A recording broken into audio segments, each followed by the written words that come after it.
Hello, this is Mrs. Guides, and today I'm going to be talking about a sensitive subject. It's a subject that touches me not just as a woman, but also a survivor of it. Sexual assault.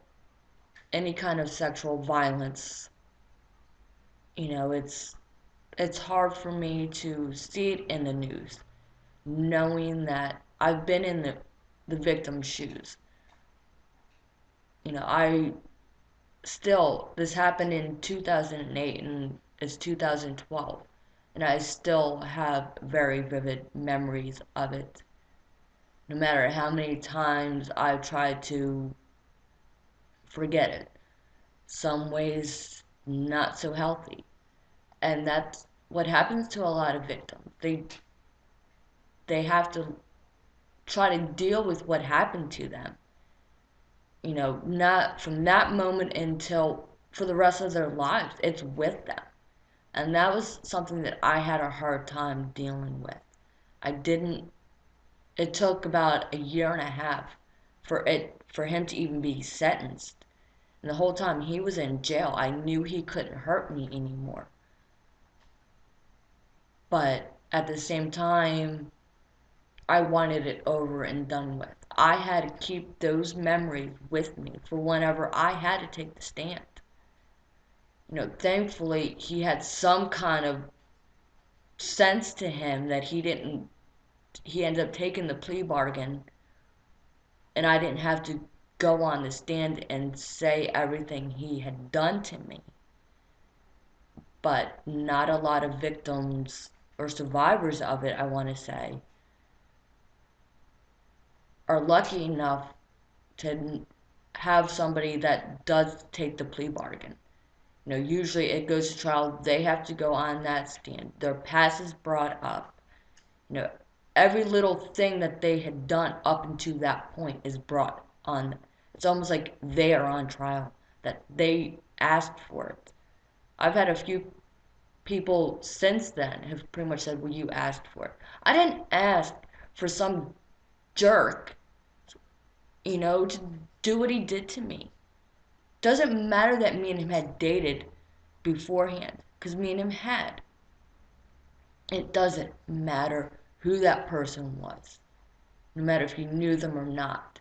It doesn't matter what you wore, how you acted, or whatever. It gives no right for a man to take anything from a woman.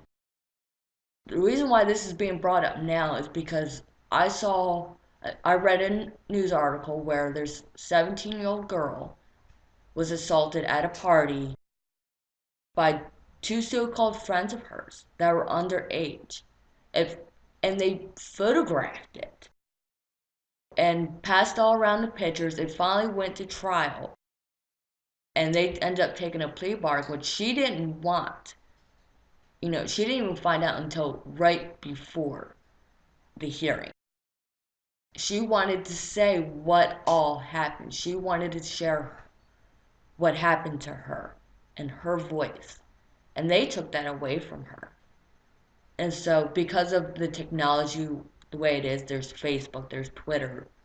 She went on a media site on her own account and named the the boys that did this to her. But because they were underage and because there was a gag order and she wasn't allowed to say their names, she may go to jail now. Why should she go to jail? Because she stepped up and saying, look, this is what was done to me. This is who had done it to me. No, speak out. Say what happened. Don't just sweep it underneath the rug. I'm tired of things being swept underneath the rug when it comes to sexual violence. Speak up. Say who done it to you. This is the whole point of this vlog right now, is for me to speak up as a survivor myself. This girl had already been traumatized enough. Every single survivor of sexual violence is victimized over and over again, and it needs to stop. They're told to be quiet. Do not voice what happened. Sweep it underneath the rug. And a lot of times they're blamed for it. Like I was blamed, because I had been drinking that night. I was drunk. So what? By the time it happened, I was sober. It still does not give him a right to take something that wasn't his to take. That's the hard thing that, you lose your control. Somebody takes control over your body where you don't have that control anymore. That's the hardest thing that I, as a survivor of it, has had a hard time with when it happened.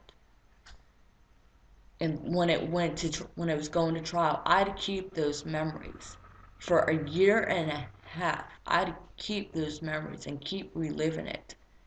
And then there was a continuance right when it was about to go to trial. He wanted to have a continuance because he was getting a new lawyer. I would have nightmares all the time. I still, all these years later, after it's happened, I still have the nightmares. Ask Bullzone, there's many a times I wake up kicking or just twitching in my sleep because I'm remembering this in my sleep. I've got post-traumatic stress disorder because of it. Yes, I goof around, I joke around, but on the serious side is I'm still a survivor of it. It is still with me. Maybe not as much as when it first happened. I've been able to move on. I've had relationships since then, but it's always with me. There's certain triggers with it. And that's the thing with the survivors, that years can go by and it's still with them. With me, I have the nightmares. Certain smells set me off. I will get quiet. I'll start shaking. In my case, I'm so glad somebody heard me scream. So instead of just ignoring it, they called the cops. Before he actually got further than he did, the cops got there. And who knows what would have happened to me. That's the one thing that is still very much with me, is what could have happened if that person didn't hear me scream. Because he had threatened to kill me. And I believed him. I thought in that instance nobody was heard me scream. Nobody was hearing me. Help wasn't going to come. And but still I prayed. I prayed to anybody and everybody, help me. Thankfully in my case, it was heard. My prayers were answered. Help came before anything, before I was seriously injured. And that's the thing, I got to the hospital, my severe marks were pretty much scratches, deep scratches, but still help came. But I'm still a survivor of it. It went to trial finally. He took a plea bargain. At first, he wanted to do a plea bargain for just simple assault. The DA called me and told me, right when I was getting ready to go, because at this point I was living back at my parents'. Because of other things that had happened during this time, I was living back at home. And I was about to make the trip back to where this happened when the DA called me and said that he had agreed to do a plea bargain for 4 years, simple assault. And I told her no. I don't, at that point, I just wanted it over. I was tired of the nightmares. I was tired of having to live it every day in and out because of it, knowing it was going to go to trial. And I said, I don't mind him doing the 4.5 years, but not just for simple assault. He did far more than that to me. So within being on the bus to go back to this town, not the one I live in now, but the town I was living at the time. Different calls back and forth from the DA to me and me to them. He finally, it was pled down on a couple more charges that he finally agreed to. When it went to the sentencing hearing, I had nobody there. But I stood up because I had to do a victim witness impact thingy. Don't forget the technical term because the hearing was in 2008 and the incident happened in 2007. And so for almost a year and a half, I had to live with this.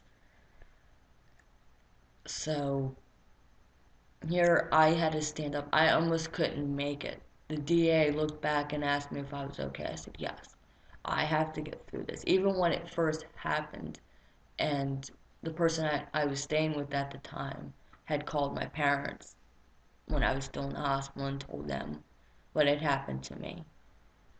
My mom and my dad both wanted me to leave and move back in with them. I told them no. I'm not sweeping this underneath the rug. I'm going through with this. Because that was the thing. I wasn't his only victim. He had done this a couple times and had always been able to beat the rap. He wasn't beaten at this time.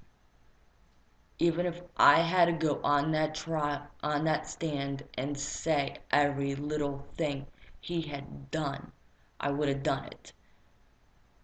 As hard as it would have been for me, and it was hard for me to live through it, even now, knowing everything. But that's the thing. There's a lot of survivors of it doesn't have support system. You know, I my family knows some of it. They don't know all the details. And I'm glad that I have Bullzome in my life who is patient with me and who's there for me, and he's a great support system. He helps me not think about it all the time. And if I do need to talk about it, he's there. So I want to emphasize on that he came in my life after this happened. And even when me and him first started dating, he didn't know about it right away because it's something that you don't want to tell future boyfriends and future husbands. It's like, oh yeah, I was sexually assaulted back at this time, because there's that baggage, and it's hard to talk about. But it does get easier to live with. It's there, but it gets easier. That's the one thing. If any other survivors are watching this, and need somebody or would like somebody to talk to, message me. I'm willing to help you through this and be a support system for you. You know, if there's numbers you need to call, I can help you find a way to get help. Just because I've been there and I've done that myself. And I want you to know you're not alone. You're never alone. So, it does get better. And that's about all I can tell you is it does get better. Well, this is this Bullzone. This is Mrs. Guides signing off, and thank you for watching.